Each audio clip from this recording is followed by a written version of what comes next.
Well, Governor Greg Abbott has set his sights on cutting property taxes, school choice, and raising teacher pay this legislative session. And those are just some of the emergency legislative priorities laid out in his speech at the State of the State address last night, vowing to keep Texas a national leader in economic strength. And KVUE's Jessica Cha live at the Capitol. And Jessica, can you just tell us a little bit more about Abbott's goals? And good morning to you. Good morning, Yvonne.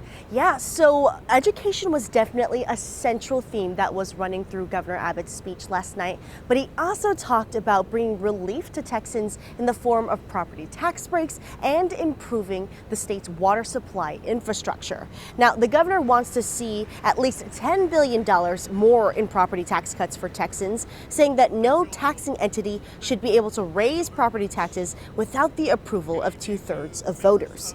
Abbott also expressed concern over the future of water in Texas, mentioning that some of the state's water supplies are drying up. And he says they want to make a generational investment in the state's water infrastructure for the sake of the future. Last session, we invested $1 billion in water projects and infrastructure.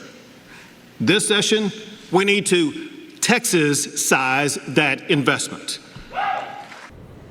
Democratic lawmakers representing Travis County responded, saying Abbott's legislative items are telling in how removed he is from issues that matter, and lawmakers have been trying to tackle long before he made that speech last night.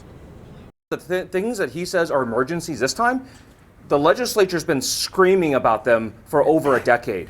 School funding crisis, we've been there. We've been screaming about it. Where has he been? Water issues, power grid issues, we've been talking about that nonstop. Where has Governor Abbott been?